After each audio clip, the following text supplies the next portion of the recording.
당장 그 가슴 안 가려? 새벽 3시 달빛 아래 충격적인 장면이 펼쳐졌어요. 35세 싱글맘 정희가 8개월 된 재벌가 쌍둥이를 품에 안고 젖을 물리고 있었거든요.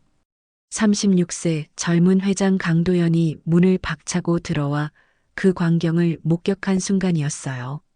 죄송해요, 회장님. 애들이 굶어서. 정희는 황급히 옷을 여미며 떨었어요.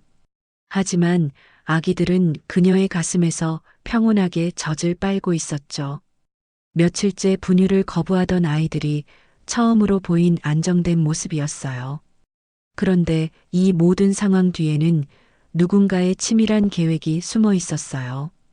과연 누가 이 순수한 여자와 무고한 아기들을 파멸로 몰아넣으려 했을까요? 어디서 보고 계신지 댓글로 남겨주세요. 시간은 한 달 전으로 거슬러 올라갑니다. 모든 운명이 얽히기 시작한 그 절망적인 하루로 말이에요. 서울대학교 병원 소아혈액 종양과 9층 진료실, 차가운 형광등 불빛이 하얗게 내려앉은 오후 3시 20분이었어요. 복도에서는 간호사들의 발걸음 소리와 의료진 호출 소리가 끊임없이 들려왔죠. 이정희는 4살 딸 지수의 작은 손을 꼭 잡고 딱딱한 플라스틱 진료 의자에 앉아 있었어요. 지수는 엄마 무릎에 기대어 분홍색 곰 인형을 두 팔로 꼭 안고 있었죠. 항암 치료 부작용으로 머리카락이 모두 빠진 채 귀여운 토끼 캐릭터가 그려진 연분홍 비닐을 쓰고 있었어요. 작은 얼굴은 창백했지만 눈망울만큼은 또렷하고 맑았거든요. 왼쪽 팔에는 링거 자국이 여러 개 보였어요.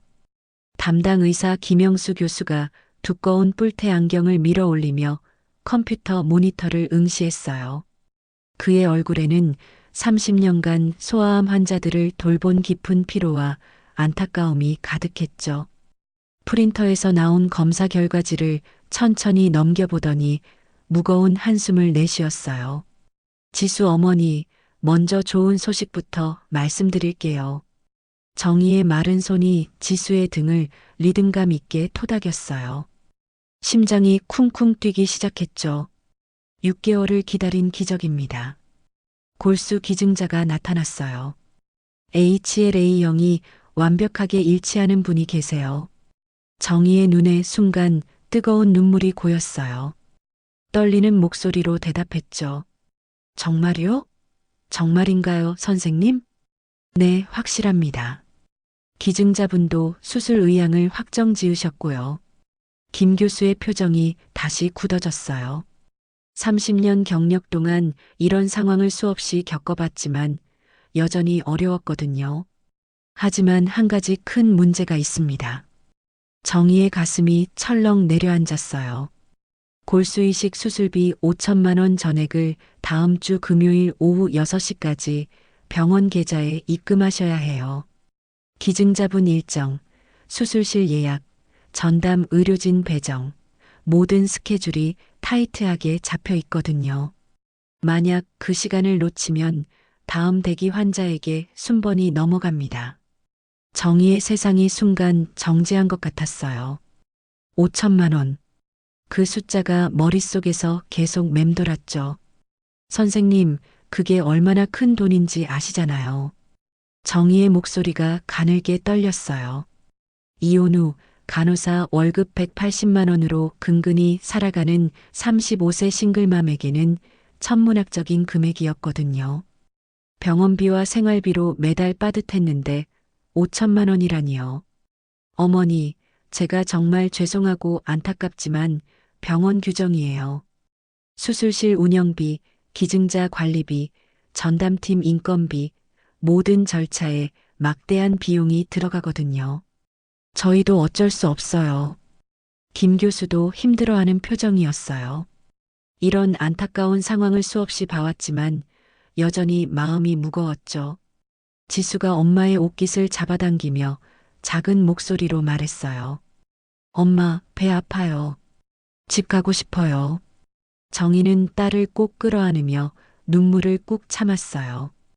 울면 안 되겠다는 생각뿐이었거든요. 병원을 나서는 발걸음이 천근만근 무거웠어요. 1층 로비 플라스틱 의자에 털썩 주저앉은 정희는 떨리는 손으로 휴대폰을 꺼냈어요. 은행 앱을 열자 화면에 떠오른 잔고는 42만 7천 원. 절망이 검은 파도처럼 밀려왔죠. 그래도 포기할 수는 없었어요. 딸의 생명이 걸린 일이었거든요. 그날 밤 11시 강남구 신사동 반지하 월세 30만 원짜리 원룸에서 정희는 낡은 노트북 앞에 앉았어요. 지수는 링거 주사 맞은 팔을 아파하며 겨우 잠들어 있었죠. 작은 가슴이 규칙적으로 오르락 내리락 했어요. 정희는 새벽 3시까지 구직 사이트를 샅샅이 뒤졌어요. 워크넷, 사람인, 잡코리아, 알바천국까지 모든 사이트를 다 둘러봤어요. 간병인 월 180만 원, 가사도우미 월 200만 원, 베이비시터 월 150만 원. 아무리 찾아도 월급 250만 원을 넘는 일자리는 없었어요. 6개월 일해도 1,500만 원, 5천만 원과는 거리가 멀었죠. 절망감에 빠져 있을 때 화면 오른쪽 상단 VIP 프리미엄 코너에 반짝이는 금색 테두리 공고 하나가 눈에 띄었어요. 평창동 대저택 입주 전문 베이비시터 극구. 월급 800만 원. 30대 미혼 여성 지원자 우대. 간호학과 졸업 및 유아 관련 경력자 우선 채용. 24시간 입주 근무. 즉시 출근 가능자만 지원 바람. 정희는 눈을 동그랗게 뜨고 모니터를 다시 봤어요. 800만 원이 분명했어요. 숫자를 세어봤죠. 800, 800만 원. 말이 안 돼요. 이런 큰 돈이. 하지만 지수의 링거 꽂힌 가느다란 팔이 떠오르자 망설임은 사라졌어요. 정희는 즉시 간단한 자기소개서와 이력서를 작성해서 지원했어요. 서울대 간호학과 졸업, 서울대병원 10년 근무, 신생아실, 전담 경력, 베이비시터 국가자격증, 응급처치 자격증 보유라는 내용을 꼼꼼히 적었거든요. 놀랍게도 30분도 안 되어서 핸드폰이 울렸어요. 모르는 번호였죠. 내일 오후 2시 정각에 면접 보러 오세요. 평창동 123번지 강 회장 댁입니다. 지각 원금이에요. 목소리는 차갑고 사무적이었지만 정희에게는 희망의 전화였어요. 다음 날 오후 1시 정희는 지수를 동네 푸른 어린이집에 맡기고 평창동을 향해 출발했어요.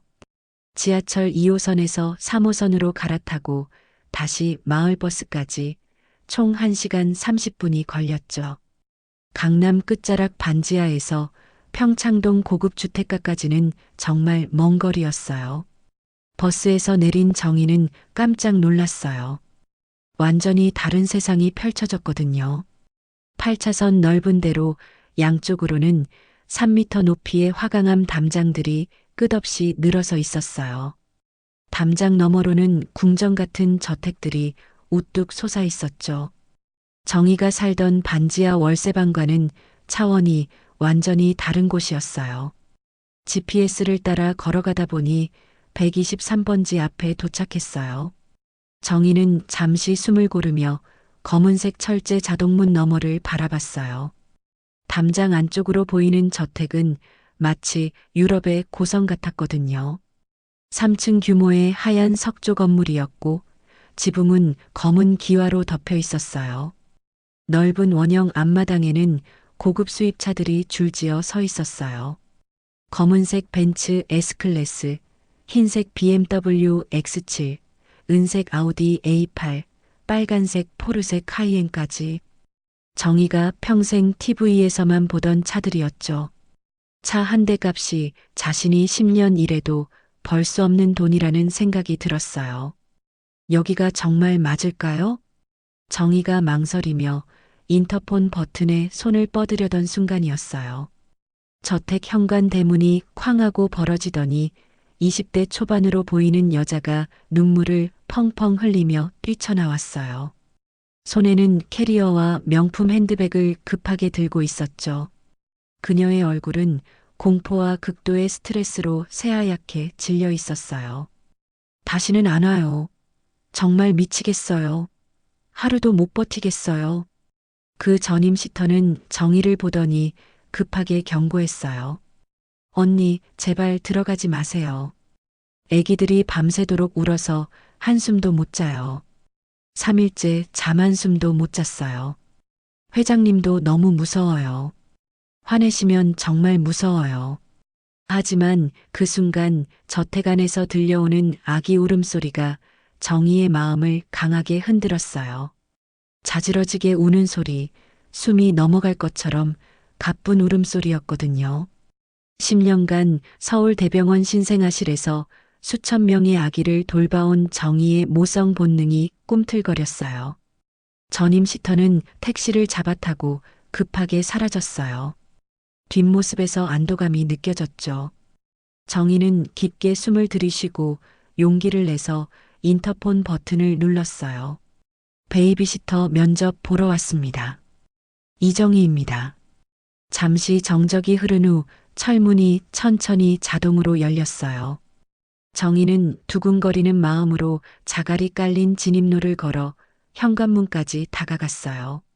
문을 두드리자 문이 열리며 60대 중반의 점잖은 남자가 나타났어요. 회색 머리를 단정하게 뒤로 빗어넘긴 그는 차분하고 온화한 인상이었죠. 베이비시터 분이시군요. 들어오세요. 회장님께서 거실에서 기다리고 계십니다. 현관홀에 발을 디딘 정희는 입이 떡 벌어졌어요.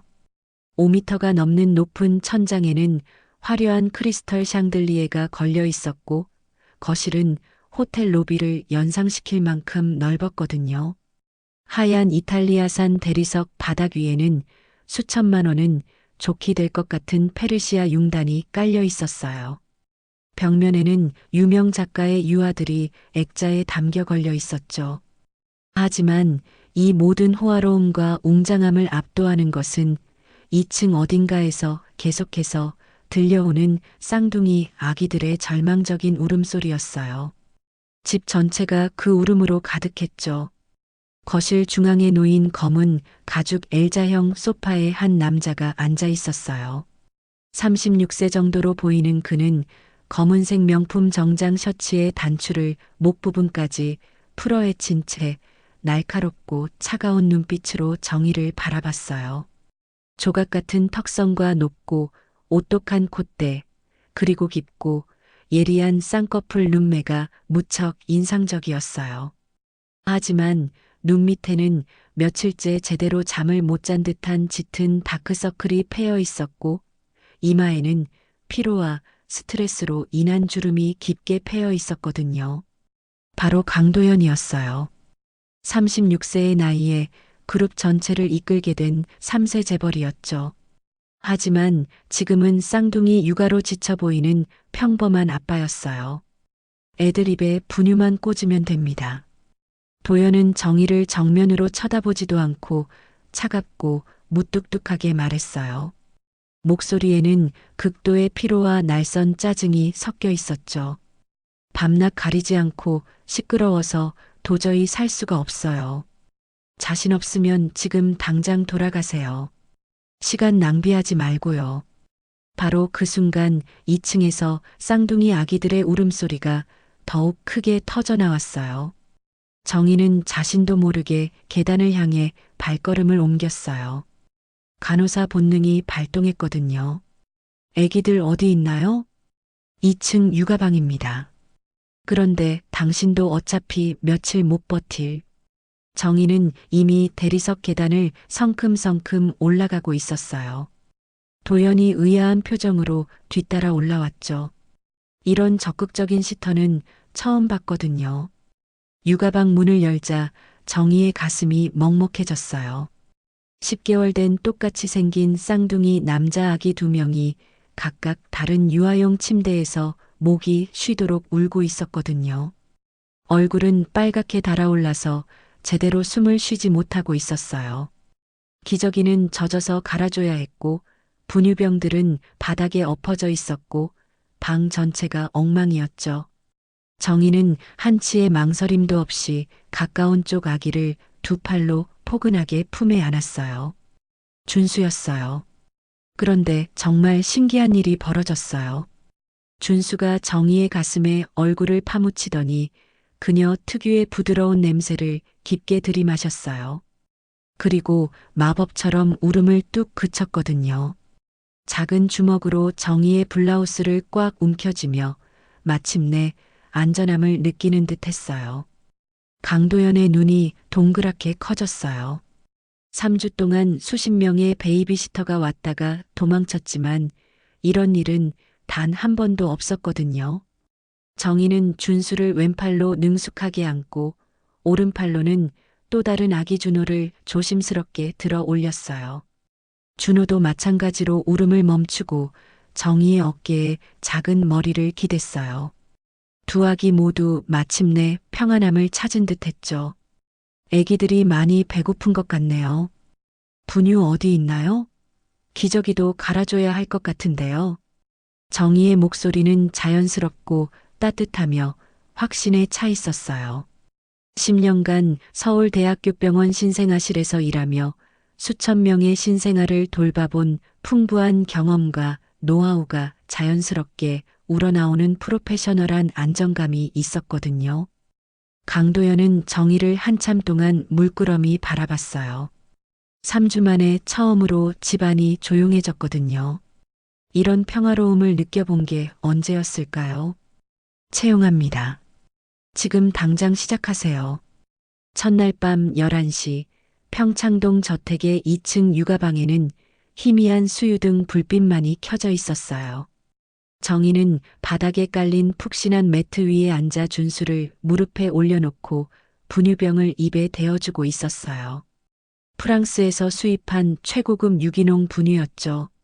한 캔에 15만 원이나 하는 제품이었어요. 자, 준수야. 이거 맛있어. 먹어보자. 하지만 준수는 작은 혀로 젖꼭지를 밀어내며 고개를 돌렸어요. 분유 냄새만 맡아도 얼굴을 찌푸렸거든요. 옆 침대의 준호도 마찬가지였어요. 분유병이 입에 닿기만 해도 울음을 터뜨렸죠. 정희는 인내심을 갖고 다시 시도했어요. 10년간 신생아실에서 일하면서 이런 경우를 많이 봤거든요. 갓 태어난 아기들이 분유를 거부하는 일은 종종 있었어요. 괜찮아. 천천히 해보자. 엄마 젖 말고는 안 먹는구나. 그런데 30분 후 정희의 얼굴에 걱정이 스며들었어요. 준수가 억지로 먹인 분유를 모두 토해냈거든요. 노란 위에까지 섞여서 나왔어요. 준호도 똑같았어요. 조금 넘어가는 듯 하더니 곧바로 개워내는 것을 반복했죠. 이상해요. 왜 이러지? 정희는 아기들의 얼굴을 자세히 살펴봤어요. 입술이 바싹 말라 있었고 볼이 움푹 들어가 보였어요.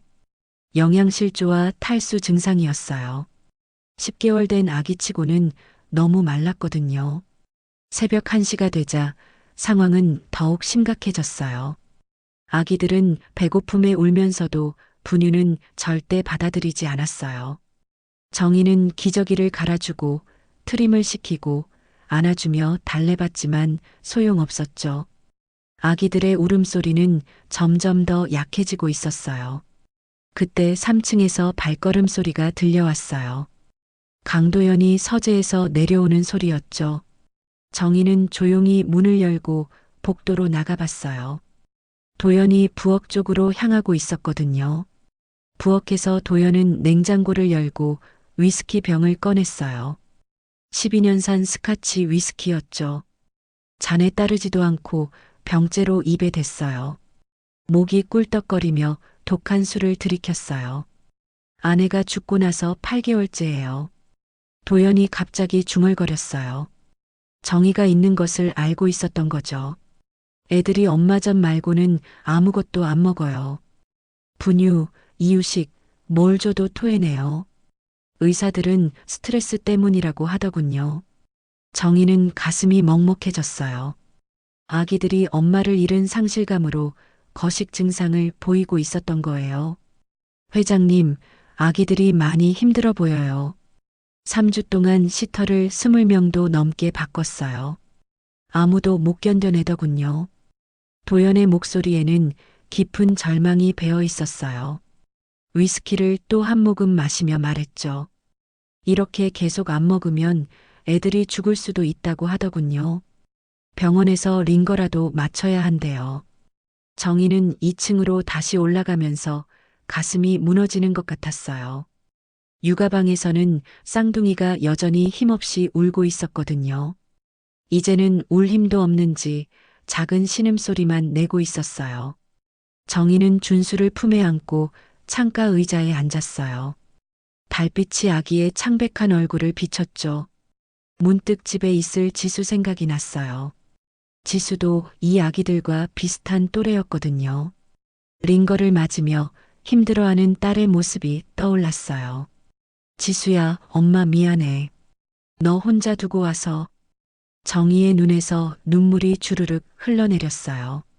병든 딸을 위해 남의 집 아기를 돌보고 있는 현실이 너무 괴로웠어요.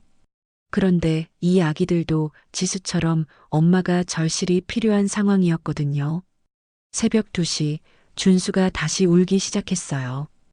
준호도 따라서 울었죠. 그런데 이번에는 정말 힘없는 울음이었어요. 탈수가 심해져서 목소리도 제대로 나오지 않았어요. 그 순간이었어요. 정희의 가슴이 갑자기 찌릿찌릿 아파왔어요. 익숙한 느낌이었죠. 젖이 도는 느낌이었어요. 지수를 키우면서 몇 번이나 겪었던 그 감각이었거든요. 이게 뭐지? 정희는 당황했어요. 지수가 2살 때 젖을 뗐는데 왜 갑자기 젖이 돌기 시작하는 걸까요? 그런데 곧 이해했어요. 아기들의 울음소리를 밤새 들으면서 모성 호르몬이 자극받았던 거예요. 간호사 교육과정에서 배웠던 내용이 떠올랐죠. 스트레스나 강한 모성애적 충동이 있을 때 젖이 다시 돌 수 있다고 했어요. 정희는 화장실에 가서 거울을 봤어요. 블라우스 앞가슴 부분이 촉촉하게 젖어 있었어요. 정말 젖이 나오고 있었거든요. 가슴이 팽팽하게 불어올라서 아프기까지 했어요. 어떻게 하지? 이런 경우는 처음이네요. 정희는 다시 육아방으로 돌아왔어요. 아기들은 여전히 울고 있었고 분유는 한 방울도 먹지 않고 있었어요. 이대로 가다가는 정말 위험한 상황이 올 수도 있었어요. 새벽 3시 정희는 중요한 결정을 내려야 했어요. 아기들이 점점 약해지고 있었거든요. 준수의 손톱이 파랗게 변색되기 시작했어요. 혈액순환이 안 되고 있다는 신호였죠. 정희는 육아방을 둘러봤어요. 천장 모서리에 CCTV가 설치되어 있었지만 침실 구석 옷장 뒤쪽은 사각지대인 것 같았어요. 정희는 준수를 안고 그 구석으로 이동했어요. 그리고 문을 살짝 잠갔죠. 아무도 못 들어오게 해야겠어요. 정희는 옷장 뒤 구석에 앉아서 준수를 무릎에 올려놓았어요. 전몸살로 더욱 불어난 가슴을 살짝 만져봤어요. 정말 아팠어요. 젖이 가득 차 있었거든요. 준수야, 이거라도 먹어볼래? 정희는 떨리는 손으로 블라우스 단추를 풀었어요. 이런 일은 정말 처음이었어요. 남의 아기에게 젖을 주다니요. 하지만 아기가 죽을지도 모르는 상황에서 선택할 여지가 없었어요. 제발 사람만 다오. 엄마도 하늘에서 걱정하고 있을 거야. 정희가 준수의 입에 젖꼭지를 대어주자 기적 같은 일이 일어났어요. 준수가 본능적으로 입을 오므리더니 젖을 빨기 시작했거든요. 처음에는 조심스럽게, 그 다음에는 더욱 간절하게 빨았어요. 아, 다행이에요. 먹네요. 정희의 눈에서 안도의 눈물이 흘러내렸어요. 준수의 작은 손이 정희의 손가락을 꼭 잡았어요. 마치 고맙다는 듯이요. 15분 후 준수가 배불리 먹고 나서 편안하게 잠들었어요. 정희는 조심스럽게 준호도 안아왔어요. 준호도 마찬가지로 젖을 열심히 빨며 영양을 섭취했죠. 이제 좀 살 것 같네요. 두 아기 모두 배를 채우고 나자 얼굴에 혈색이 돌기 시작했어요. 건강한 분홍빛이었어요. 정희는 가슴 깊은 곳에서 뿌듯함이 올라오는 것을 느꼈어요. 하지만 동시에 걱정도 들었어요. 이 일을 도연이 알게 되면 어떻게 될까요? 남의 아기에게 젖을 먹인다는 게 과연 괜찮은 일일까요? 새벽 4시 정희는 두 아기를 각각의 침대에 눕혔어요. 아기들은 처음으로 편안한 잠에 빠져들었어요. 규칙적인 숨소리가 방 안을 가득 채웠죠. 정희도 소파에 기대어 잠시 눈을 붙였어요. 그런데 아침 7시 도연이 육아방 문을 열고 들어왔어요. 며칠 만에 조용한 아침이었거든요. 아기들이 평화롭게 자고 있는 모습을 보고 깜짝 놀랐어요. 어떻게 된 거죠? 아이들이 이렇게 조용히 잔 건 정말 오랜만이에요. 정희는 가슴이 두근거렸어요. 어떻게 설명해야 할지 몰랐거든요. 분유를 조금씩 먹기 시작했어요. 시간이 좀 걸렸지만요. 거짓말이었지만 다른 방법이 없었어요. 도연은 안도의 표정을 지으며 말했죠. 정말 다행이에요. 역시 전문가는 다르군요. 그런데 그때 준수가 눈을 뜨며 작은 입을 오므렸어요. 배고프다는 신호였죠. 정희는 당황했어요. 또 분유를 거부하면 어떻게 할까요? 분유 타드릴게요. 정희가 분유를 준비하는 동안 마음이 조마조마했어요. 아기들이 과연 분유를 먹을까요? 아니면 또다시 젖만 찾을까요?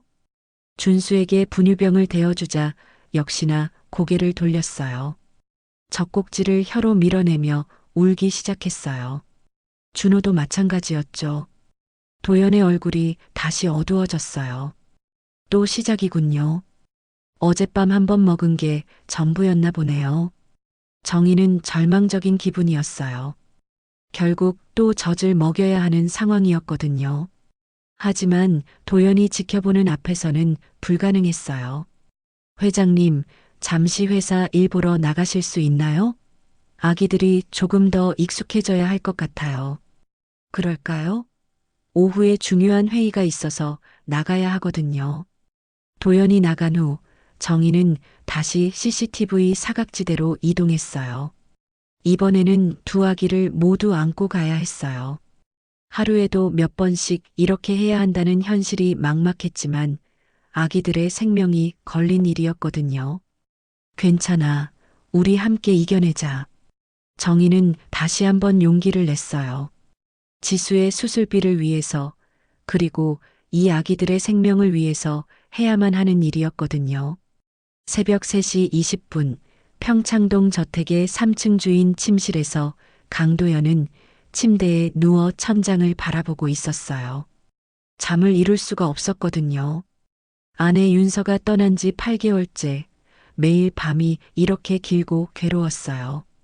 옆자리는 차갑게 비어 있었고 베개에는 아직도 그녀의 향수 냄새가 희미하게 남아 있었죠. 윤서야, 나 정말 힘들어. 도연은 작은 소리로 중얼거렸어요. 36세의 나이에 그룹 전체를 짊어진 무게, 아내를 잃은 슬픔, 그리고 쌍둥이 육아까지. 모든 것이 그의 어깨를 짓누르고 있었거든요. 그런데 평소와 다른 점이 하나 있었어요. 2층에서 들려오던 아기들의 울음소리가 없었거든요.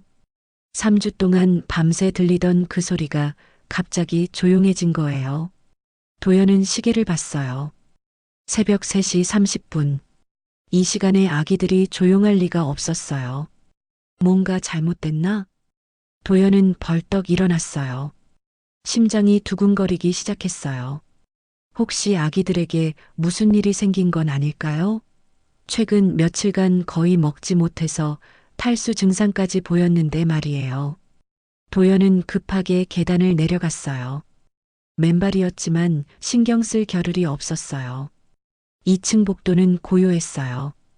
평소라면 아기 울음소리로 가득했을 텐데 말이에요. 육아방 앞에 도착한 도연은 문손잡이를 돌려봤어요. 그런데 문이 잠겨 있었거든요. 이상했어요. 베이비시터가 왜 문을 잠갔을까요? 정희 씨? 안에 계세요? 아무 대답이 없었어요. 도연의 불안감이 더욱 커졌어요. 혹시 정희가 아기들과 함께 도망친 건 아닐까요? 아니면 아기들이 정말 위험한 상황에 빠진 건 아닐까요? 도연은 더 이상 기다릴 수 없었어요. 어깨로 문을 힘껏 밀어붙였어요. 한 번, 두 번, 세 번째에 문이 벌컥 열렸거든요. 문 안쪽에서 의자로 막아놓았던 것 같았어요. 무슨, 도연이 방 안으로 들어서는 순간 그는 완전히 얼어붙었어요.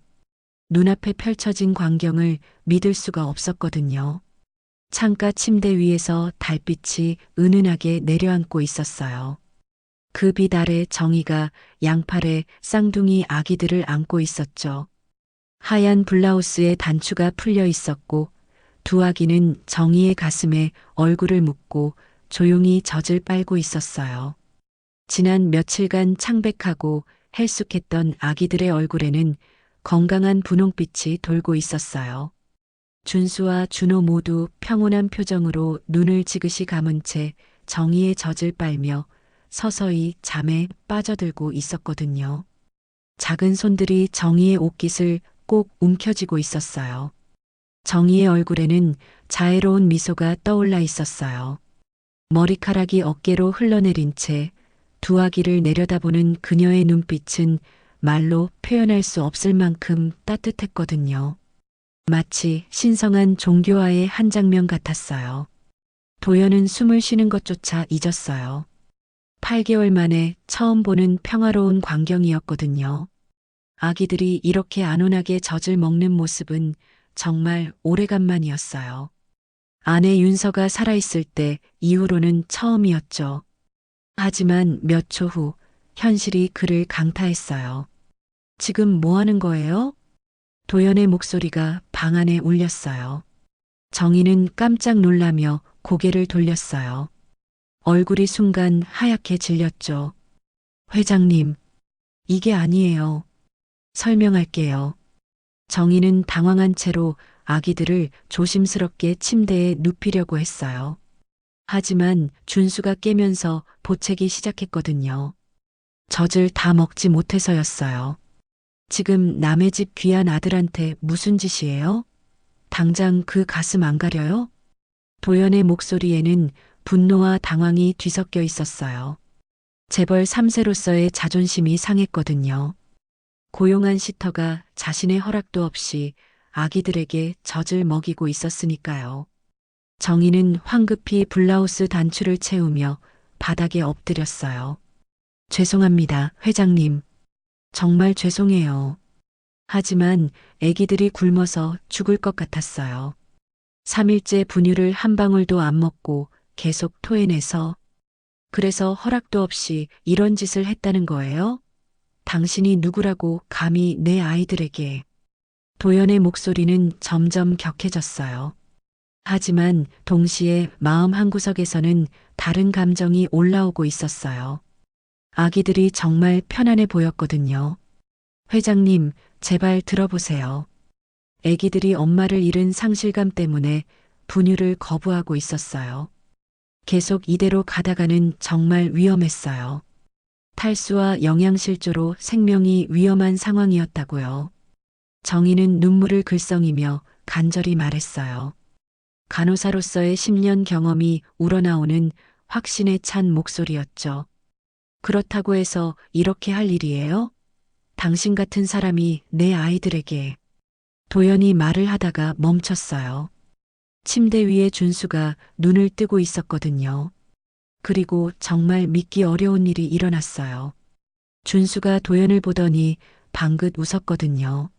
아내가 죽고 난 후 8개월 동안 준수는 단 한 번도 웃어본 적이 없었어요.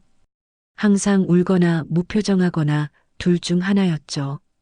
하지만 지금 준수는 배불리 젖을 먹고 나서 환한 미소를 짓고 있었어요.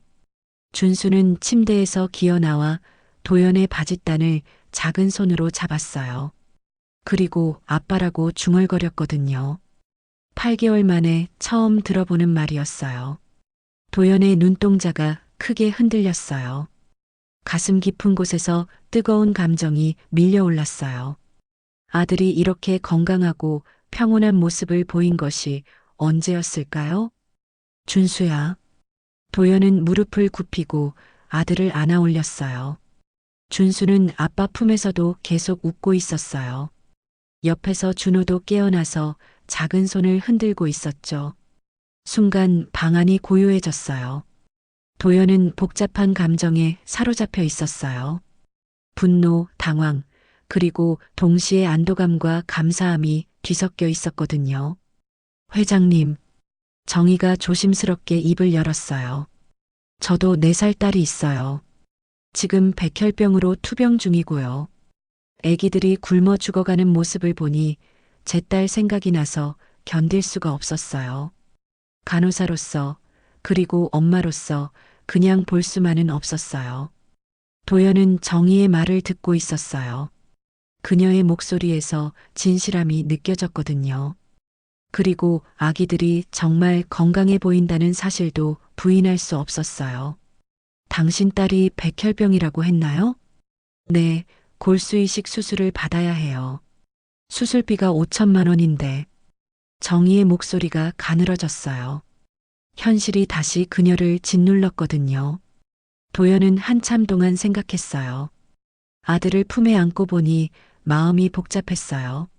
3주 동안 20명이 넘는 시터를 바꿔도 해결되지 않았던 문제가 정희 덕분에 해결된 것 같았거든요. 정희 씨, 도연의 목소리가 조금 누그러졌어요. 이 일을 계속할 수 있어요? 내 아이들에게 젖을 먹이는 일 말이에요. 정희는 놀란 눈으로 도연을 바라봤어요.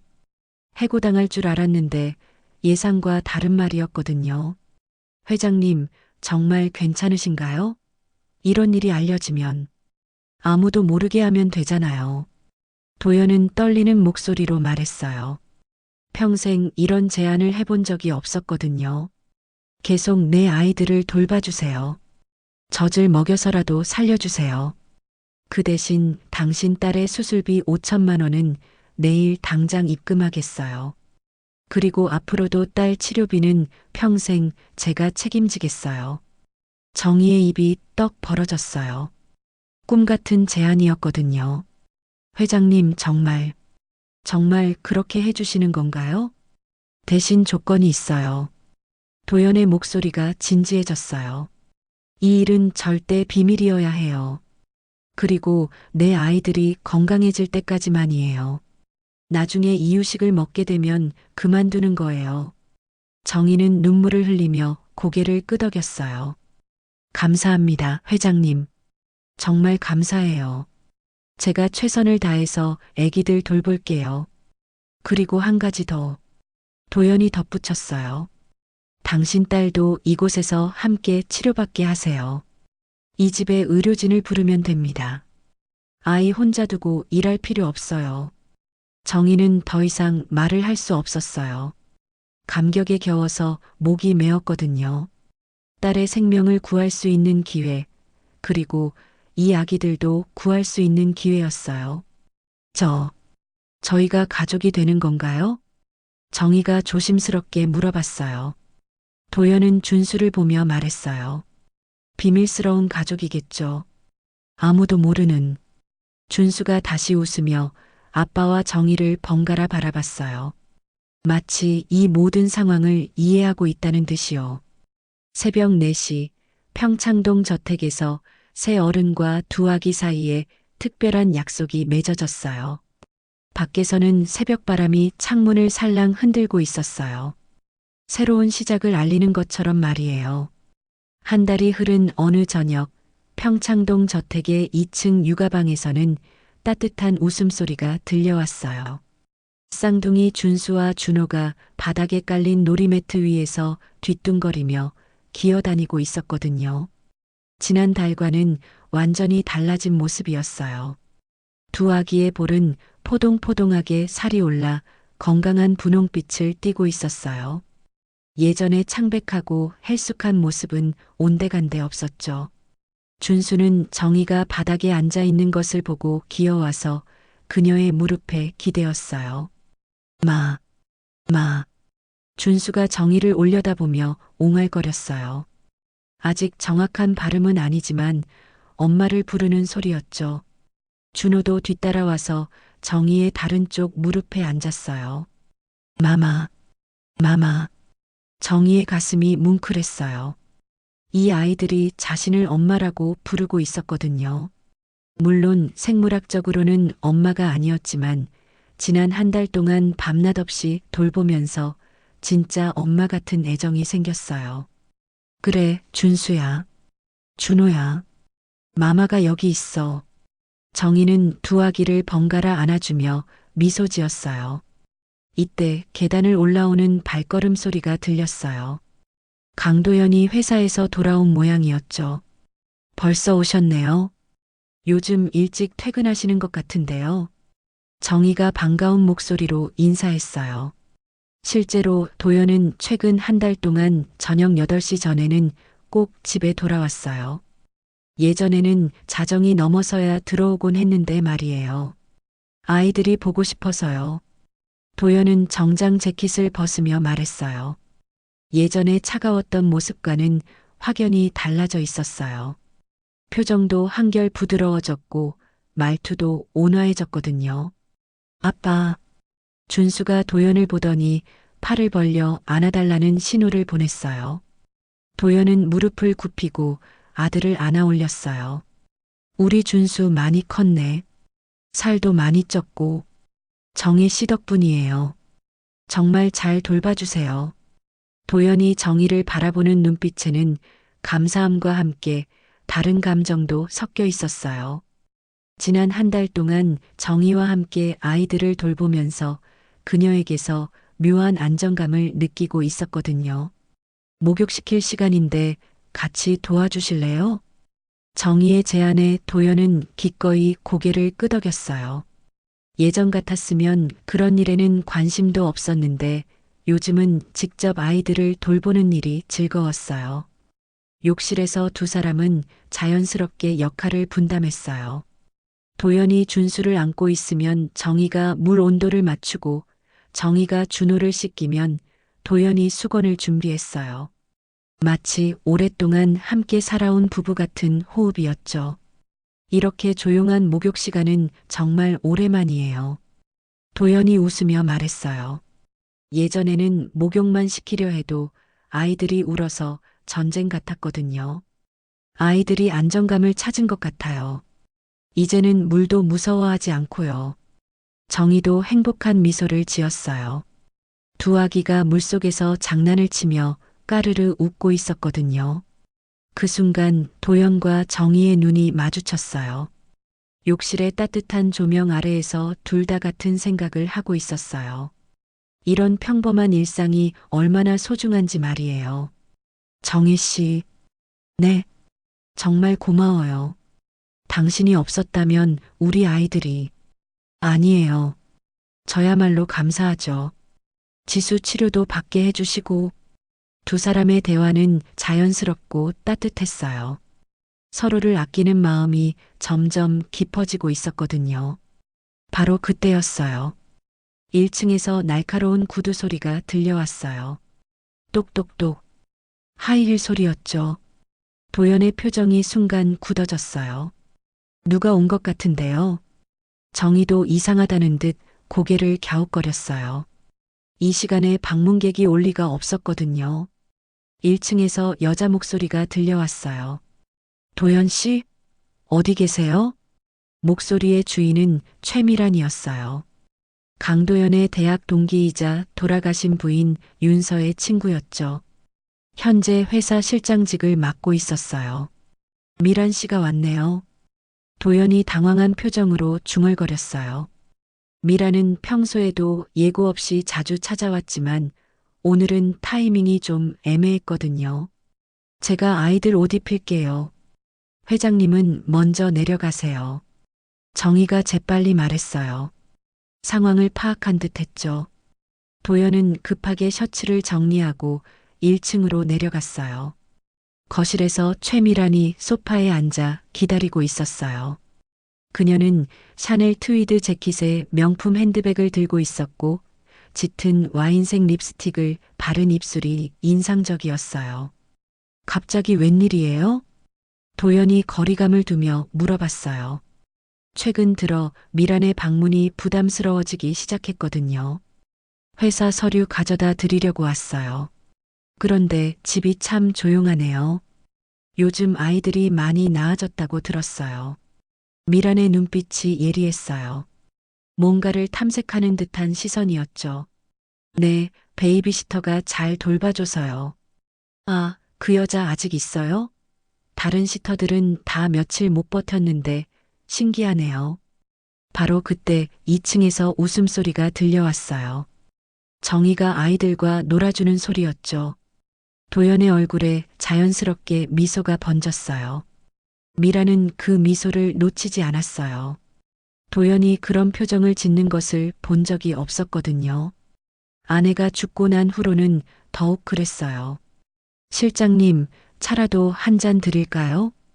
도연이 정중하게 제안했어요. 하지만 마음으로는 빨리 돌아가기를 바라고 있었어요.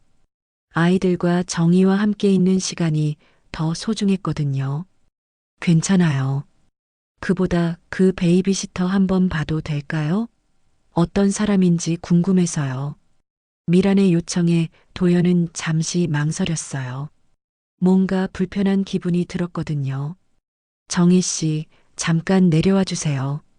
도연이 2층을 향해 불렀어요. 잠시 후 정희가 두 아기를 안고 계단을 내려왔어요. 아이들은 목욕 후라서 뽀얀 얼굴로 깔깔 웃고 있었어요. 안녕하세요. 정희가 정중하게 인사했어요. 수수한 면 원피스를 입은 그녀는 화장기 없는 맨얼굴에도 불구하고 청순하고 아름다웠어요. 미라는 정희를 위아래로 훑어봤어요. 나이는 자신보다 어리고 외모는 자신과는 정반대의 스타일이었어요. 도시적이고 세련된 자신과 달리 정희는 순수하고 자연스러운 매력을 가지고 있었거든요. 아, 이분이 그 유명한 베이비시터군요. 미란의 목소리에는 미묘한 빈정거림이 섞여 있었어요. 마마, 준수가 정희를 보며 환하게 웃었어요. 그 모습을 본 미란의 표정이 순간 싸늘하게 굳었어요. 아이들이 정희를 엄마라고 부르고 있었거든요. 아이들이 정말 따르네요. 미란이 차가운 미소를 지으며 말했어요. 네, 감사하게도 잘 따라줘서요. 정희는 겸손하게 대답했어요. 하지만 미란의 눈빛에서 뭔가 불편한 기운을 느꼈어요. 도연 씨, 잠깐 얘기할 게 있어요. 업무상 중요한 건이거든요. 미란이 도연에게 말했어요. 하지만 눈은 계속 정희를 향하고 있었어요. 정희 씨, 아이들 좀 2층으로 데리고 가주세요. 도연이 말했어요. 정희는 고개를 끄덕이고 아이들과 함께 위층으로 올라갔어요. 미라는 정희의 뒷모습을 지켜본 후 도연에게 돌아섰어요. 도연 씨, 그 여자 조심하세요. 무슨 말이에요? 여자의 직감이에요. 저 여자 뭔가 수상해요. 당신을 노리고 있는 것 같아요. 도연은 미간을 찌푸렸어요. 미란 씨, 정희 씨는 그런 사람이 아니에요. 단순히 아이들을 돌봐주는 거예요. 그래요? 그런데 아이들이 저렇게 따르는 게 정상인가요?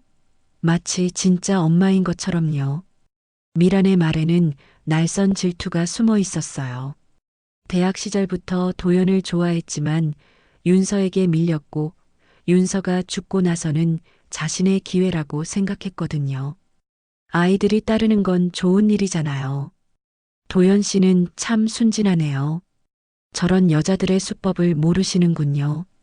미란이 소파에서 일어나며 말했어요. 그 여자와 개인적으로 얘기해 볼게요. 선을 확실히 그어줘야 할 것 같아서요. 도연은 불안한 기분이 들었어요. 미란의 표정이 심상치 않았거든요. 30분 후 도연이 서재로 올라간 사이 미란은 정희를 주방으로 불러냈어요. 정희 씨, 잠깐 얘기 좀 해요. 미란의 목소리는 평소와 달리 차갑고 위협적이었어요. 정희는 불안한 마음으로 주방으로 따라갔어요. 주방에서 미란은 와인 잔을 집어들었어요. 그리고 갑자기 바닥에 내동댕이 쳤어요. 와인 잔이 바닥에 떨어져 산산조각 났어요. 어머, 실수했네요. 미란이 짐짓 놀란 척하며 말했어요. 하지만 눈빛은 차갑기 그지없었어요. 야, 이정희. 미란이 갑자기 반말로 바뀌었어요. 정희는 깜짝 놀랐어요. 뭐라고 하신 건가요? 너 회장님이 좀 웃어주니까 뭐라도 된 것 같지? 착각하지 마. 넌 그냥 전 나오는 기계일 뿐이야. 미란의 말에 정희의 얼굴이 하얗게 질렸어요. 너무 모욕적인 말이었거든요. 실장님, 그런 식으로 말씀하시면 안 되죠. 아직도 정신 못 차렸네? 너 같은 게 감히 이 집 안주인 행세를 해? 주제 파악하고 납작 엎드려. 미란이 정희에게 한 걸음 다가서며 위협적으로 말했어요. 정희는 주먹을 꽉 쥐었어요. 모욕감에 온몸이 떨렸지만 지수를 생각해서 참았어요. 이 일을 잃으면 딸의 치료비를 감당할 수 없었거든요. 알겠습니다. 정희가 고개를 숙이며 간신히 대답했어요. 그래, 그렇게 나와야지. 그리고 한 가지 더.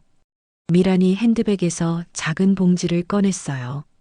하얀 가루가 들어있었어요. 이거 아이들 이유식에 타서 줘. 이게 뭔가요? 아기들 면역력에 좋은 영양제야. 걱정 마. 하지만 정의의 직감이 경고하고 있었어요. 간호사로서의 경험상 뭔가 수상했거든요. 죄송하지만 정체를 모르는 건 아이들에게 줄 수 없어요. 정의가 단호하게 거절했어요. 뭐, 지금 내 말을 거부하는 거야? 미란이 화를 내며 정의의 손목을 잡으려 했어요. 하지만 정의가 재빨리 손목을 낚아채며 막아섰어요. 아이들에게 해가 될 수 있는 건 절대 안 됩니다. 정의의 눈에는 확고한 의지가 담겨 있었어요. 아이들을 보호하려는 모성 본능이 발동했거든요. 미라는 정의의 예상과 다른 반응에 당황했어요. 순순히 굴복할 줄 알았는데 오히려 저항하고 있었거든요. 너 정말 죽고 싶은 거야? 미란의 목소리가 더욱 위협적으로 변했어요. 하지만 정의는 물러서지 않았어요. 아이들의 안전이 걸린 문제였거든요. 그 다음 주 화요일 오후 평창동 저택의 2층 작은 서재에서 정의는 노트북을 켜고 영상 통화를 준비하고 있었어요. 매일 이 시간이면 병원에 있는 딸 지수와 화상 통화를 하는 것이 일과였거든요. 골수이식 수술을 받고 회복 중인 지수를 직접 볼 수 없는 상황에서 이 시간만이 유일한 위안이었어요. 화면 너머로 지수의 작은 얼굴이 나타났어요. 수술 후 2주가 지났지만 아직 많이 약해 보였죠. 하지만 예전보다는 혈색이 좋아진 것 같았어요. 지수야, 오늘 컨디션은 어때? 엄마, 괜찮아요. 오늘은 미역국도 먹었어요. 지수의 작은 목소리가 스피커를 통해 들려왔어요. 정희의 눈에 저절로 눈물이 고였어요. 딸을 곁에 두고 돌볼 수 없는 현실이 늘 마음 아팠거든요. 우리 지수 정말 용감하구나. 엄마가 자랑스러워. 엄마, 언제 와요? 보고 싶어요. 곧 갈게. 조금만 더 기다려, 알겠지? 정희는 억지로 밝은 목소리를 냈어요. 지수에게 걱정을 끼치고 싶지 않았거든요. 지수야, 간호사 선생님이 주신 약은 잘 먹고 있어? 네, 엄마. 근데 쓴 약은 잘 안 들어가요. 그럴 땐 물을 많이 마셔. 그리고 약 먹고 나서는 푹 자야 해. 그래야 빨리 좋아져. 알겠어요, 엄마. 저 이제 자려고 해요. 많이 졸려요. 그래, 지수야. 엄마가 마법 가루 뿌려줄게. 푹 자. 정희가 다정하게 말했어요. 마법 가루 뿌려준다는 것은 지수에게 자장가를 불러준다는 뜻이었어요. 평소에 지수를 재울 때 쓰던 표현이었죠. 엄마도 안 아프게 잘 지내요. 사랑해요. 나도 사랑해. 우리 지수. 영상 통화가 끝나고 정희는 노트북을 닫았어요. 매일 이런 통화를 하지만 늘 아쉽고 그리웠어요. 빨리 지수가 완전히 회복해서 함께 살 수 있는 날이 오기를 간절히 바랐거든요. 하지만 정희는 몰랐어요. 복도 끝에서 최미란이 문틈으로 이 모든 대화를 엿듣고 있었다는 것을 말이에요. 미라는 작은 녹음기를 손에 들고 정희의 목소리를 고스란히 녹음하고 있었어요. 엄마가 마법 가루 뿌려줄게. 푹 자. 미라는 이 부분을 특히 집중해서 들었어요. 그리고 입가에 음흉한 미소를 띄었죠. 이 말을 잘 활용하면 정의를 궁지에 몰아넣을 수 있을 것 같았거든요. 다음 날 오후 미라는 강남의 한 음향 스튜디오를 찾았어요. 평소 회사 광고 제작에 협력하던 업체였죠. 대표 김 실장은 미란의 오랜 지인이었어요. 실장님, 이번에 특별한 부탁이 있어요. 미란이 녹음 파일이 든 USB를 건네며 말했어요. 어떤 건가요? 이 파일에서 특정 부분만 편집해서 새로운 파일을 만들어주세요. 앞뒤 맥락은 빼고 이 문장만 남겨주시면 돼요. 미란이 종이에 써온 문장을 보여줬어요. 가루 뿌려줄게. 푹 자. 이 부분이었죠. 이런 편집은 좀 위험할 수 있는데요. 혹시 법적 문제는 없겠죠? 김 실장이 걱정스럽게 물어봤어요. 걱정 마세요. 우리 회사 내부 교육용이에요. 직원들 음성 데이터 분석하는 프로젝트거든요. 미란이 거짓말로 둘러댔어요. 김 실장은 미란을 오래 알아온 터라 의심하지 않았어요. 2시간 후 완성된 파일을 받아든 미란은 만족스러운 표정을 지었어요. 이제 누가 들어도 정의가 아기들에게 수면제 가루를 뿌렸다고 해석할 수 있는 내용이 되었거든요. 원래 맥락인 딸과의 통화는 완전히 사라져 있었어요. 그날 밤 11시 30분, 도연은 3층 주인 침실에서 업무 서류를 검토하고 있었어요. 최근 들어 일찍 퇴근하는 대신 집에서 야근을 하는 경우가 많았거든요. 아이들과 정의가 있는 집에서 일하는 것이 더 편안했어요. 똑똑똑. 침실 문을 두드리는 소리가 들렸어요. 이 늦은 시간에 누가 올까 싶어서 문을 열어보니 최미란이 서 있었어요. 평소의 정장 차림이 아니라 얇은 실크 슬립 원피스를 입고 있었죠. 어깨가 드러나는 디자인이어서 다소 부적절해 보였어요. 미란 씨? 이 시간에 웬일이에요?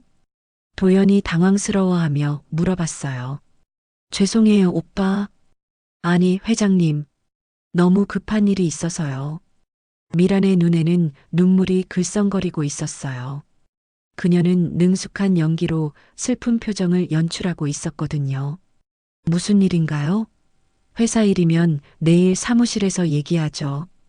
도연이 선을 긋듯 말했어요. 하지만 미라는 침실 안으로 한 발짝 들어왔어요. 회장님, 정말 중요한 얘기예요. 정혜 씨에 관한 건데.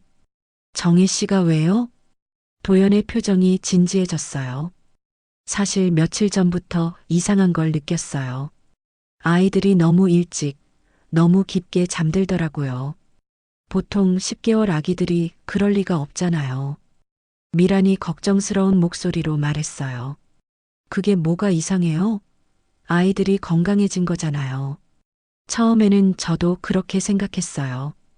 근데 오늘 우연히 정혜 씨가 통화하는 걸 들었는데 미란이 말을 하다가 멈췄어요. 마치 말하기 어려워하는 듯한 연기였죠. 뭘 들었는데요? 오빠, 아니 회장님. 정혜 씨가 편하려고 애들 분유에 수면제 가루를 뿌리는 것 같아요. 도연의 눈이 커졌어요. 말도 안 되는 소리 하지 마세요. 정혜 씨가 그럴 리 없어요. 저도 믿고 싶지 않았어요. 하지만 증거가 있어요. 미란이 휴대폰을 꺼내며 말했어요. 증거라니 뭔가요? 제가 우연히 녹음한 파일이 있어요. 들어보세요. 미란이 휴대폰에서 파일을 재생했어요. 스피커에서 정희의 목소리가 나왔어요. 가루 뿌려줄게. 푹 자. 도연의 미간이 찌푸려졌어요. 앞뒤 맥락 없이 들으면 정말로 아기들에게 수면제 가루를 뿌린 것처럼 들렸거든요. 이게 정말 정혜 씨 목소리인가요? 네, 분명해요. 제가 직접 들었거든요. 미란이 확신에 찬 목소리로 대답했어요.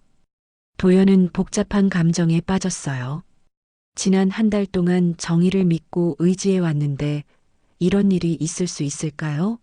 하지만 녹음된 목소리는 분명히 정의의 것이었어요. 회장님, 저도 정말 말씀드리기 싫었어요. 하지만 아이들 안전이 걸린 문제잖아요. 혹시 모를 사고가 생기면 어떻게 해요? 미란이 눈물을 흘리며 말했어요. 마치 정말로 아이들을 걱정하는 것처럼 보였죠. 그런데 왜 하필 지금 말하는 건가요? 도연이 의심스럽게 물어봤어요. 몇 번 더 확인해 보려고 했어요. 혹시 제가 잘못 들었을 수도 있고요. 근데 오늘도 똑같더라고요. 이제는 확신이 서요. 정희 씨가 정말 그런 일을 했을까요? 도연이 중얼거렸어요. 믿고 싶지 않았지만 녹음 파일은 부정할 수 없는 증거처럼 느껴졌거든요. 회장님, 한번 확인해 보세요. 아이들 분유에서 이상한 냄새가 나지 않는지, 평소보다 너무 깊게 자지 않는지 말이에요. 미란의 말에 도연은 생각에 잠겼어요. 최근 며칠간 아이들이 유독 조용했던 것이 떠올랐거든요. 밤에 한 번도 깨지 않고 아침까지 푹 잤어요. 정말 그럴 리가. 회장님, 저도 정희 씨를 나쁘게 보고 싶지 않아요. 하지만 사실은 사실이에요. 아이들 안전을 생각해서라도 조치를 취해야 하지 않을까요? 미란이 도연의 어깨에 손을 올리며 말했어요. 도연은 미란의 손을 가만히 내려놓으며 말했어요. 알겠어요. 제가 확인해 보겠어요. 정말 다행이에요. 역시 회장님은 현명하세요. 미라는 속으로 쾌재를 불렀어요. 계획이 성공하고 있었거든요. 그럼 저는 이제 가볼게요. 너무 늦은 시간에 찾아와서 죄송해요. 아니에요. 중요한 얘기였으니까요. 미란이 나간 후 도연은 침대에 앉아 깊은 생각에 빠졌어요. 정의에 대한 믿음과 방금 들은 녹음 파일 사이에서 갈등하고 있었어요. 정말 그럴 리가 없는데. 하지만 의심의 씨앗은 이미 심어졌어요. 도연의 마음속에 정의에 대한 불신이 조금씩 자라나기 시작했거든요. 새벽 1시, 도연은 잠을 이룰 수 없어서 2층으로 내려가 봤어요. 육아방에서는 쌍둥이가 고요히 잠들어 있었어요. 너무나 평온한 모습이었죠. 평소보다 깊은 잠에 빠져 있는 것 같았어요. 도연은 부엌으로 가서 분유통을 열어봤어요. 냄새를 맡아보니 평소와 다른 점은 없어 보였어요. 하지만 미란의 말이 계속 머릿속을 맴돌았어요. 설마 정말로. 도연은 자신도 모르게 정의를 의심하기 시작했어요. 지난 한 달간 쌓아온 신뢰가 한순간에 흔들리고 있었거든요. 그 다음날 저녁 8시 평창동 저택의 거실에는 무거운 긴장감이 가득했어요. 강도연은 소파에 앉아 정의를 바라보고 있었는데 평소의 따뜻한 눈빛은 온데간데 없었어요. 차갑고 날카로운 시선이었죠. 최미라는 옆 소파에 앉아서 팔짱을 끼고 있었어요. 입가에는 미묘한 만족감이 떠올라 있었거든요. 정희 씨, 앉으세요. 도연의 목소리는 평소와 달리 딱딱하고 공식적이었어요. 정희는 뭔가 이상하다는 것을 느꼈어요. 오늘 하루 종일 도연이 자신을 피하고 있었거든요. 무슨 일이신가요, 회장님? 정희가 조심스럽게 물어봤어요. 오늘 아이들 컨디션을 봤는데 너무 깊게 잠들어 있더군요. 흔들어도 깨지 않을 정도로요. 도연이 말을 시작했어요. 정희는 고개를 갸웃거렸어요. 그게 뭐가 이상한가요? 건강한 아기들은 원래 깊게 자는 거 아닌가요? 그런가요? 그럼 이것도 정상인가요? 도연이 갑자기 일어나더니 정희가 늘 들고 다니는 기저귀 가방을 가져왔어요. 그리고 주저없이 가방을 바닥에 엎어버렸거든요. 기저귀, 물티슈, 분유병이 바닥에 흩어졌어요. 그런데 가방 안쪽 깊숙한 곳에서 작은 약병이 굴러나왔어요. 하얀색 플라스틱 통에는 졸피뎀이라고 적혀 있었어요. 성인용 수면제였죠. 정희의 얼굴이 순간 하얗게 질렸어요. 이게 뭔가요? 그게 제가 묻고 싶은 말이에요. 당신 가방에서 나온 수면제요. 도연의 목소리에는 배신감이 가득했어요. 회장님, 저 이거 처음 봐요. 제 것이 아니에요. 정희는 당황해서 손사래를 쳤어요. 정말로 처음 보는 약병이었거든요. 그럼 누가 당신 가방에 넣었다는 거예요? 귀신이? 도연이 비꼬는 투로 말했어요. 미란의 말이 맞았던 것 같다는 생각이 들었거든요. 최미란은 속으로 쾌재를 불렀어요. 어젯밤 정희가 잠든 사이에 가방 안쪽 숨겨진 주머니에 넣어둔 수면제가 제대로 발견된 거였어요. 회장님, 정말로 제가 한 게 아니에요. 누군가 제 모르게 넣어둔 것 같아요. 정희는 필사적으로 해명했어요. 하지만 도연의 표정은 점점 더 차가워지고 있었어요. 그럼 이 녹음은 뭐로 설명할 건가요? 도연이 휴대폰을 꺼내서 미란에게 받은 파일을 재생했어요. 가루 뿌려줄게. 푹 자. 정희의 목소리가 스피커에서 나왔어요. 정희는 깜짝 놀랐어요. 분명히 자신의 목소리였지만 맥락이 완전히 다르게 들렸거든요. 이건 제가 지수랑 통화할 때 한 말이에요. 딸에게 자장가 불러준다는 뜻으로 한 말이라고요. 지금까지 그런 식으로 변명할 건가요? 도연이 일어나서 정희에게 다가왔어요. 그의 눈에는 분노와 실망이 가득했어요. 회장님, 제발 들어보세요. 저는 정말로 내 아이들 목숨 가지고 장난을 쳤어요? 도연이 소리를 질렀어요. 그리고 정희의 어깨를 거칠게 밀쳤어요. 정희는 균형을 잃고 뒤로 넘어져 벽에 등을 부딪혔어요. 내가 당신을 얼마나 믿었는데. 도연의 목소리가 떨리고 있었어요. 지난 한 달간 정희에게 느꼈던 감정들이 모두 배신감으로 바뀌었거든요. 정희는 바닥에 주저앉아서 눈물을 흘리기 시작했어요. 아니에요, 회장님. 정말 아니에요. 저는 그런 짓 절대 안 했어요. 제가 그 애들을 얼마나 아끼는데요. 그만 거짓말해요. 도연이 다시 소리쳤어요. 그런 그를 보며 최미라는 옆에서 비릿한 미소를 흘리고 있었어요. 모든 것이 계획대로 되어가고 있었거든요. 정희 씨, 변명은 그만하고 나가세요. 미란이 차가운 목소리로 말했어요. 실장님, 정말 제가 한 게 아니에요. 믿어주세요. 정희가 미란을 바라보며 간청했어요. 하지만 미란의 눈에는 차가운 승리감만 떠올라 있었어요. 증거도 다 나왔는데 뭘 더 믿으라는 거예요? 회장님, 저는 정말로 준수와 준호를 사랑해요. 제가 왜 그 애들한테 해로운 짓을 하겠어요? 정희는 도연에게 마지막으로 호소했어요. 하지만 도연은 등을 돌린 채 대답하지 않았어요. 당장 나가세요. 다시는 이 집에 발도 들여놓지 마요. 도연의 목소리는 얼음장처럼 차가웠어요. 정희는 떨리는 손으로 자신의 가방을 챙겼어요. 흩어진 기저귀와 물티슈를 주워 담으면서 눈물이 계속 흘렀어요. 그 모습을 보던 미라는 속으로 쾌재를 불렀어요. 밖에서는 언제부터인지 비가 내리기 시작했어요. 처음에는 보슬비였지만 점점 강해지고 있었거든요. 회장님, 마지막으로 한 말씀만 드려도 될까요?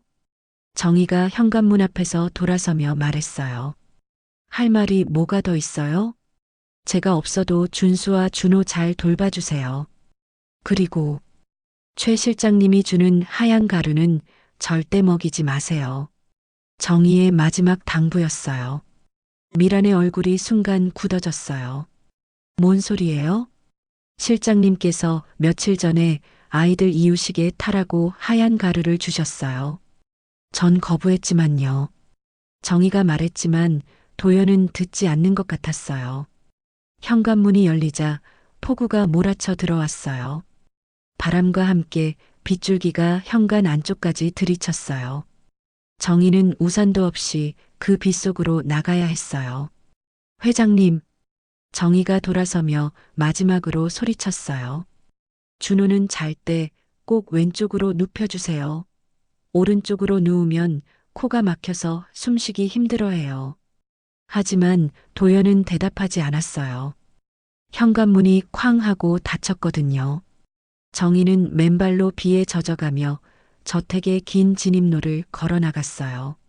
구두를 신고 있었지만 금방 벗겨져서 맨발이 되었어요. 차가운 빗물이 온몸을 적셨고 머리카락은 완전히 젖어서 얼굴에 달라붙었어요. 철문 앞에 도착해서 정희는 뒤를 돌아봤어요. 저택의 창문들에는 따뜻한 불빛이 켜져 있었어요. 한 달간 자신의 집처럼 여겼던 곳이었는데 이제는 다시 들어갈 수 없었어요. 준수야, 준호야. 정희는 작은 소리로 중얼거렸어요. 그 두 아기가 걱정되었어요. 자신 없이 잘 지낼 수 있을까요? 철문이 자동으로 열리자 정희는 비틀거리며 밖으로 나갔어요. 평창동의 고급 주택가 거리는 비에 젖어 있었고 가로등 불빛이 젖은 아스팔트에 반사되고 있었어요. 한편 저택 안에서 도연은 거실 창가에 서서 정희의 뒷모습을 지켜보고 있었어요. 비에 젖어 힘겹게 걸어가는 그녀를 보니 마음 한구석이 아팠어요. 하지만 배신감이 더 컸어요. 회장님, 잘하신 일이에요. 저런 위험한 여자를 그대로 둘 수는 없잖아요. 미란이 옆에 다가와서 말했어요. 도연은 대답하지 않고 계속 창밖을 바라봤어요. 30분 후 도연은 서재로 올라가서 비서에게 전화를 걸었어요. 김 비서, 지금 즉시 서울대병원 원무과에 전화해요. 무슨 일이십니까? 이정희 환자 보호자 지원, 지금 당장 전면 중단하라고 해요. 모든 치료비 지원을 끊어버려요. 알겠습니다, 회장님. 전화를 끊고 나서 도연은 의자에 깊숙이 몸을 맡겼어요. 뭔가 허전하고 씁쓸한 기분이었어요. 하지만 선택은 이미 끝났어요. 그 시각 비에 젖은 정희는 버스 정류장에서 마지막 버스를 기다리고 있었어요. 온몸이 젖어서 추위에 떨리고 있었지만 지수를 만나러 병원에 가야 했어요. 이제 치료비 지원이 끊어질 텐데 어떻게 해야 할지 막막했지만 포기할 수는 없었거든요. 먼 하늘에서 천둥이 울렸어요. 폭풍우는 더욱 거세져 가고 있었어요. 그날 밤 새벽 2시 평창동 저택의 2층 육아방에서는 참혹한 일이 벌어지고 있었어요. 최미란이 타준 분유를 먹은 쌍둥이 준수와 준호가 갑자기 이상 증상을 보이기 시작했거든요. 처음에는 배를 움켜쥐고 보채더니 곧이어 작은 몸을 비틀며 경련을 일으켰어요. 도연은 서재에서 일하다가 아기들의 이상한 울음소리를 들었어요. 평소와는 완전히 다른 고통스럽고 절망적인 울음이었거든요. 급하게 계단을 뛰어내려가 보니 준수가 침대에서 온몸을 뒤틀며 경련을 일으키고 있었어요. 준수야, 준수야. 도연이 아들을 안아 올리려는 순간 준수의 입에서 하얀 거품이 흘러나왔어요. 그리고 곧이어 검붉은 피가 섞인 토사물이 쏟아져 나왔거든요. 준호도 마찬가지였어요. 두 아기 모두 코에서까지 피가 흘러나오기 시작했어요. 이게 어떻게 된 거야? 도연은 공황 상태에 빠졌어요. 몇 시간 전까지만 해도 건강하게 웃던 아이들이 갑자기 이런 상태가 되다니요. 급하게 119에 신고하고 구급차를 불렀어요. 한강성심병원 응급실로 이송 요청합니다. 10개월 된 쌍둥이 의식 잃고 토열 상태예요. 구급차가 도착할 때까지의 15분이 도연에게는 평생 같았어요. 준수와 준호는 점점 축 늘어져 가고 있었고 맥박도 약해지고 있었어요. 도연은 두 아기를 번갈아 안으며 절망적으로 중얼거렸어요. 제발, 제발 사람만 다오. 한강성심병원 응급실은 새벽임에도 불구하고 바쁘게 돌아가고 있었어요. 쌍둥이가 이송되자 의료진들이 즉시 응급처치에 들어갔어요. 도연은 응급실 복도에서 초조하게 기다려야 했죠. 보호자 되시는 분이세요? 30분 후 응급의학과 과장 김 교수가 나왔어요. 그의 얼굴에는 심각한 표정이 가득했어요. 네, 아버지입니다. 아이들은 어떤가요? 도연의 목소리가 떨렸어요. 일단 응급처치는 끝났습니다. 하지만 상당히 심각한 상태예요. 김 교수가 차트를 들여다보며 말했어요. 무슨 말씀이세요? 아이들이 왜 갑자기 이런 상태가 된 건가요? 혹시 최근에 아이들이 이상한 걸 먹었거나 새로운 약을 복용한 적이 있나요? 아니요. 평소와 같은 분유만 먹였는데요. 도연이 대답했어요. 하지만 가슴 한구석에서는 불안한 예감이 들었어요. 김 교수는 차트를 도연에게 보여주며 심각한 표정으로 말했어요. 보호자분, 검사 결과가 나왔습니다. 차트에는 복잡한 의료 용어들이 적혀 있었지만 한 줄이 특히 눈에 띄었어요. GOLPIDEM 과량 검출이라고 적혀 있었거든요. 이게 뭔가요? 아이들 위장에서 성인용 수면제 성분인 졸피뎀이 과량 검출되었습니다. 김 교수의 말에 도연의 얼굴이 하얗게 질렸어요. 수면제라고요? 그럴 리가 없어요. 상당히 많은 양이, 그것도 꾸준히 섭취한 흔적이 있어요. 아마 분유에 타서 먹인 것 같습니다. 도연은 머리가 하얗게 변하는 것을 느꼈어요. 누군가 의도적으로 자신의 아이들을 독살하려 했다는 얘기였거든요. 그런데 다행히 한 가지 있습니다. 김 교수가 계속 말했어요. 최근 몇 주간 아이들이 모유를 섭취한 흔적이 있어요. 모유를 주로 섭취하면서 독이 든 분유 섭취량이 현저히 적었던 것 같습니다. 그게 아니었다면 이미 김 교수는 말을 멈췄어요. 하지만 도연은 알 수 있었어요. 이미 돌이킬 수 없는 상태가 되었을 거라는 뜻이었어요. 모유라고 하셨나요? 도연의 목소리가 가늘어졌어요. 네, 분명합니다. 분유 대신 모유를 주로 먹었기 때문에 독성 물질 섭취량이 적어서 살 수 있었던 겁니다. 도연은 충격에 다리가 풀려 복도 의자에 주저앉았어요. 정의가 아이들에게 젖을 먹인 것이 오히려 생명을 구했다는 얘기였거든요. 자신이 얼마나 큰 실수를 했는지 깨닫는 순간이었어요. 아니야. 내가 뭘 한 거야. 도연이 머리를 감싸며 절규했어요. 바로 그때 병원 응급실 입구로 한 사람이 헐레벌떡 뛰어왔어요. 저택의 정원 관리사 김 씨였어요. 60대 중반의 그는 숨을 헐떡이며 도연을 찾고 있었어요. 회장님, 회장님. 김 씨가 도연을 발견하고 달려왔어요. 김 씨? 왜 여기에? 회장님, 큰일 났어요. 제가 봤어요. 최 실장이 분유통에 이상한 가루를 넣는 걸 봤다고요. 김 씨의 말에 도연의 눈이 커졌어요. 뭐라고요? 며칠 전부터 수상해서 제가 몰래 카메라를 달아뒀어요. 여기 SD 카드에 다 찍혀 있어요. 김 씨가 작은 SD 카드를 꺼내며 말했어요. 도연은 떨리는 손으로 카드를 받았어요. 이게 정말인가요? 제가 거짓말할 이유가 없잖아요. 정혜 씨가 나가고 나서 최 실장이 뭔가 이상하더라고요. 그래서 지켜봤는데 도연은 급하게 병원 내 컴퓨터실로 가서 SD 카드를 재생했어요. 화면에는 저택 부엌의 모습이 나왔어요. 시간은 정희가 쫓겨난 당일 밤 11시 30분이었어요. 영상 속에서 최미란이 분유통을 열고 작은 봉지에서 하얀 가루를 꺼내고 있었어요. 그리고 그 가루를 분유에 타면서 혼자 중얼거리고 있었거든요. 이것들이 빨리 죽어야 도연 오빠가 내 차지가 되지. 미란의 목소리가 마이크에 또렷하게 잡혔어요. 질긴 것들, 그년 젖을 먹고 다시 살아나? 이번에는 확실히 끝내줄게. 미란은 웃으면서 분유를 젓고 있었어요. 그 웃음은 소름이 돋을 정도로 섬뜩했어요. 도연은 화면을 보면서 온몸이 떨렸어요. 분노와 자책감, 그리고 정의에 대한 미안함이 한꺼번에 몰려왔거든요. 아니야. 이럴 수가. 도연은 주먹으로 책상을 내리쳤어요. 책상 위의 물건들이 떨어져 나갔어요. 으아.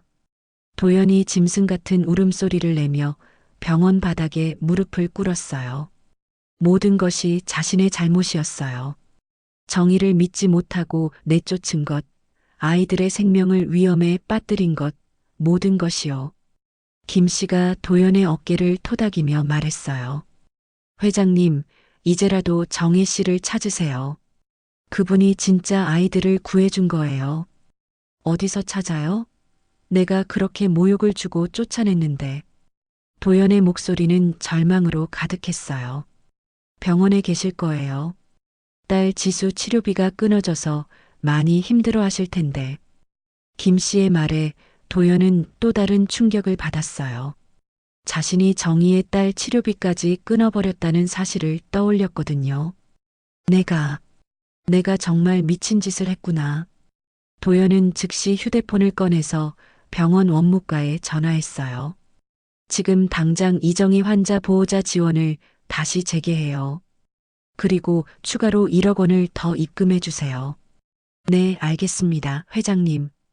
전화를 끊고 나서 도연은 김 씨에게 말했어요.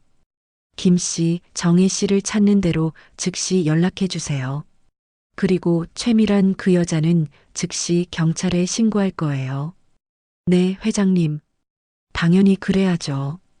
도연은 다시 응급실로 돌아가서 중환자실 문 앞에 서 있었어요. 유리창 너머로 각종 의료기기에 연결된 두 아기가 보였어요. 작은 얼굴에 산소 마스크를 쓰고 있는 모습이 너무나 안쓰러웠어요. 준수야, 준호야. 아빠가 미안하다. 도연의 눈에서 눈물이 흘러내렸어요. 정의 없이는 이 아이들을 제대로 돌볼 수 없다는 것을 이제야 깨달았어요. 그녀가 단순한 베이비시터가 아니라 진짜 엄마 같은 존재였다는 것을 말이에요. 새벽 4시 병원 복도는 고요했어요. 하지만 도연의 마음은 폭풍우가 몰아치고 있었어요. 어떻게 하면 정의에게 용서를 구할 수 있을까요? 어떻게 하면 이 모든 것을 되돌릴 수 있을까요? 도연은 휴대폰을 들고 정의의 번호를 찾았어요. 하지만 전화를 걸 용기가 나지 않았어요. 자신이 얼마나 큰 상처를 줬는지 알았거든요. 중환자실에서는 두 아기가 생사의 기로에서 싸우고 있었어요.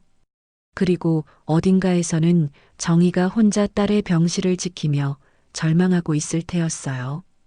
도연은 모든 것을 바로잡아야 한다는 다짐을 했어요. 늦었지만 지금이라도 해야만 했어요. 새벽 5시 한강성심병원 1층 로비에서는 긴장감이 감돌고 있었어요. 강도연이 경찰관 2명과 함께 엘리베이터에서 내려오고 있었거든요. 그들의 목적지는 로비 소파에 앉아 있는 최미란이었어요. 미란은 평소와 달리 초췌한 모습이었어요. 밤새 병원에서 기다리느라 화장이 다 번졌고 머리도 흐트러져 있었죠. 하지만 여전히 자신이 도연을 걱정하는 친구라는 연기를 계속하고 있었어요. 오빠. 미란이 도연을 보자마자 달려와서 팔을 잡으려 했어요. 애들 괜찮아요? 정말 걱정했어요. 하루 종일 잠도 못 자고.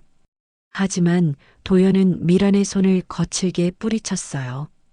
그의 눈에는 분노와 혐오가 가득했거든요. 그만해요, 최미란. 도연의 차가운 목소리에 미란이 당황했어요. 왜 그래요, 오빠? 무슨 일이? 그 순간 도연의 손이 미란의 뺨을 강하게 올려쳤어요. 찰싹 소리가 로비 전체에 울려 퍼졌어요. 미란은 비틀거리며 뒤로 물러섰어요. 당신이 한 짓 다 알아요. 도연이 이를 악물며 말했어요. 뭔 소리예요? 저는 아무것도. 최미란 씨 살인미수 혐의로 체포합니다. 경찰관이 나서며 수갑을 꺼냈어요. 미란의 얼굴이 순간 하얗게 질렸어요. 체포? 무슨 소리예요? 오빠, 이게 뭐예요? 미란이 도연을 바라보며 악을 썼어요. 하지만 도연은 등을 돌린 채 대답하지 않았어요. 정원 관리사가 찍은 CCTV 영상이 있어요. 당신이 분유에 독을 타는 모습이 다 찍혀 있다고요. 경찰관이 차갑게 말했어요. 아니에요. 저는 그런 짓 안 했어요. 미란이 발버둥을 쳤지만 수갑이 채워졌어요. 그제서야 현실을 받아들였는지 미란의 얼굴에 절망이 스며들었어요.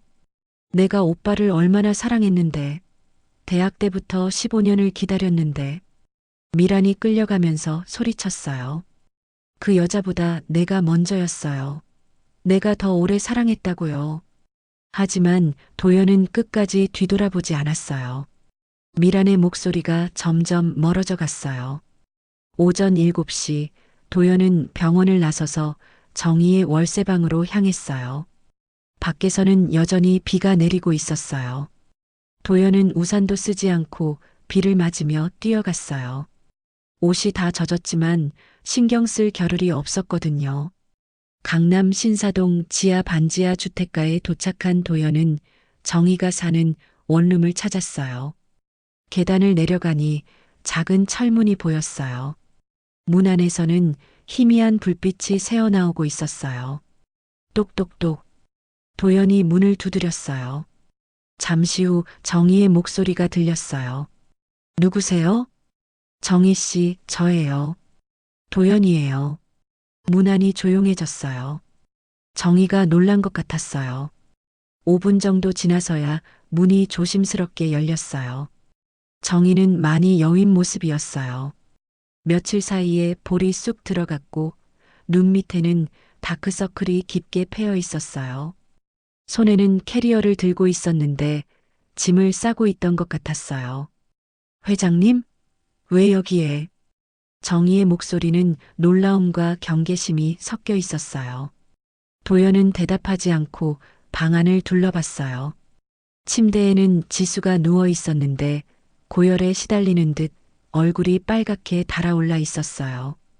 이마에는 해열 패치가 붙어 있었죠. 지수가 아픈가요? 치료비가 끊어져서 퇴원하라고 하더라고요. 집에서 해열제만 먹이고 있어요. 정희의 목소리는 절망적이었어요. 그 순간 도연은 더 이상 참을 수 없었어요. 젖은 몸 그대로 정희 앞에 무릎을 꿇었거든요. 정희가 깜짝 놀라며 뒤로 물러섰어요. 회장님, 왜 이러세요?